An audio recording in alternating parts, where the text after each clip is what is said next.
আমার কাছে কিন্তু অনেক খবর চলে এসেছে। আপনারা কিন্তু ফেব্রুয়ারি নির্বাচনের ব্যাপারে হিসাব নিকাশ আপনারা মিলিয়ে দেখেছেন, আপনাদের পায়ের নিচের মাটি সরে গেছে। এখন নির্বাচনকে পিছনে নেওয়ার জন্য আপনারাই ষড়যন্ত্র করতেছে। এই সিগন্যাল কিন্তু আমাদের কাছে এসে গেছে। এখন কথা পরিষ্কার, যারা নাকি ক্ষমতা প্রেমিক রয়েছেন, বারবার আমাদেরকে মানুষের কাছে বিতর্কিত করার জন্য আপনারা বলেছেন আমরা নাকি জাতীয় নির্বাচনকে প্রশ্নবিদ্ধ করছি, পিছিয়ে নেওয়ার ষড়যন্ত্র করছি। কিন্তু মাঠের দিকে চেয়ে দেখেন, আমরা জাতীয় নির্বাচনের জন্য প্রস্তুত রয়েছি এবং দেশকে রক্ষা করার জন্য, মানবতার কল্যাণ মুক্তির জন্য আমরা যে 5 দফা দাবি দিয়ে মাঠে নেমেছি, সেই 5 দফা বাস্তবায়নের জন্য আজকে বাংলাদেশের আপামর জনতা তারা আজকে রাজপথে চলে এসেছে। এর মাধ্যমে তোমাদেরকে 12 নম্বর 20 নম্বর সিগন্যাল দিচ্ছি। এই সিগন্যালের মাধ্যমে ক্ষমতা প্রেমিকরা বাংলার জমিন থেকে উৎখাত হবে, বাংলার জমি থাকতে পারবে না ইনশাআল্লাহ।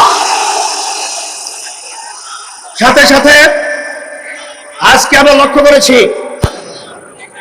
যে অনেকে কিন্তু আমার কাছে কিন্তু অনেক খবর চলে এসেছে, আপনারা কিন্তু ফেব্রুয়ারি নির্বাচনের ব্যাপারে হিসাব নিকাশ আপনারা মিলিয়ে দেখেছেন, আপনাদের পায়ের নিচের মাটি সরে গেছে।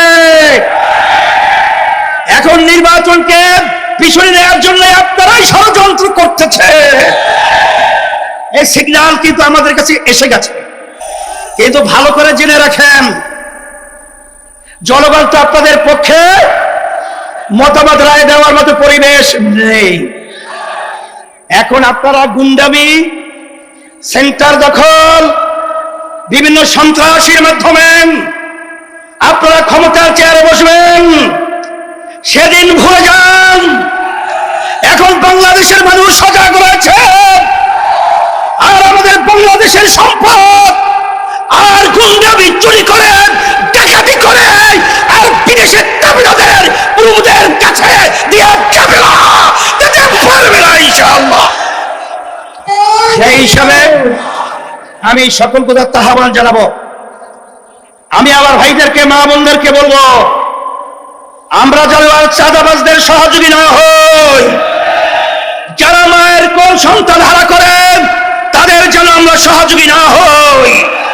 যারা আমাদের দেশে বসে আমাদের দেশের টাকা বিদেশে পাচার করেন তাদের জন্য আমরা সহযোগী না হই। এই আহ্বান, এই অনুরোধ, এই লক্ষ্য সামনে রেখে আপনাদের আজকে এই সুন্দর পরিবেশ এবং মহা সমাবেশে যে আপনারা বিভাগীয় আজকে সমাবেশকে পরিণত করেছেন, সকলকে ধন্যবাদ জানাচ্ছি আয়োজকদেরকে। এবং আমরা দোয়া চাই, আমরা যেন ইসলাম দেশ, মানবতার কল্যাণে আপনাদের পাশে খাদেম হিসাবে কাজ করতে পারি। আল্লাহ তৌফিক দান করো। রব্বানা আতিনা ফিদ দুনিয়া হাসানা ওয়া ফিল আখিরাতি হাসানা ওয়া রাহমাতুল্লাহি ওয়া বারাকাতুহু। আলহামদুলিল্লাহি ওয়া কাফা ওয়া সালামুন আলা ইবাদিহিল্লাযীনা ইসতাফা। আম্মা বা'দ, ফাআউযু বিল্লাহি মিনাশ শাইতানির রাজীম। বিসমিল্লাহির রহমানির রহিম। ওয়াতিলকাল আইয়াম নুদাউলুহা বাইনান নাস। সাদাকাল্লাহুল আলিয়্যুল আযীম। সবাই দুরূদ শরীফ পড়ি। আল্লাহুম্মা সাল্লি আলা সাইয়্যিদিনা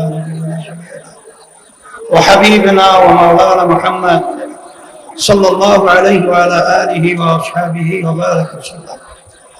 শুকরিয়া আদায় করতেছি মহান রব্বুল আলামিনের দরবারে। রব্বুল আলামিন ঐতিহ্যবাহী খুলনা বিভাগীয় আদ্যির সমাবেশের প্রধান অতিথি, অন্যান্য আটদলীয় সম্মানিত কেন্দ্রীয় আমির, নায়েবে আমির, বিভিন্ন পর্যায়ের দায়িত্বশীল, সামনে বিশেষ করে যারা উপস্থিত হয়েছেন, ইসলাম প্রেমিক, দেশ প্রেমিক আমার ভাইরা, কথা বেশি লম্বা নয়, সংক্ষেপ বলছি। ৭১ দেশ স্বাধীন হয়েছিল মৌলিক 3টা স্লোগানের মাধ্যমে: সাম্য, মানবিক মর্যাদা, ন্যায় বিচার প্রতিষ্ঠা। লক্ষ লক্ষ মানুষ জীবন দিয়েছিল, পঙ্গু হয়েছিল। যে আশা, যে আকাঙ্ক্ষা নিয়ে, কিন্তু 53 বছর যাদের মাধ্যমে দেশ পরিচালিত হয়েছে, যারা দেশ পরিচালিত করেছে, এদের মাধ্যমে মূলত আমরা তিনটা উদ্দেশ্যের একটাও কিঞ্চিত বাস্তবায়ন আমরা দেখি না। এই সূত্র ধরেই 2024 জুলাই 5ই আগস্ট এই দেশকে আবার স্বাধীন করার জন্য হাজার হাজার আমার মায়ের কোন সন্তান হারা হয়েছিল, অনেকে চক্ষু হারিয়েছে, অনেকে পঙ্গু হয়েছে। আমাদের মূল লক্ষ্য উদ্দেশ্য হল আমাদের এই দেশ স্বাধীন করতে গিয়ে আমাদের যারা জীবন দিয়েছিল, রক্ত দিয়েছিল, পঙ্গু হয়েছিল, যারা দেশ পরিচালনা করেছে, আমাদেরকে ধোঁকা পেয়ে বোকা দিয়ে বারবার আমার এই দেশকে চোরের দিক থেকে, দুর্নীতির দিক থেকে ফাঁস বানিয়েছে। আমাদের সন্তানগুলো মায়ের কোল হারা করেছে, লক্ষ লক্ষ মানুষকে মিথ্যা কেসের মাধ্যমে তাদের সংসারকে বিরান করেছে, ধ্বংস করেছে।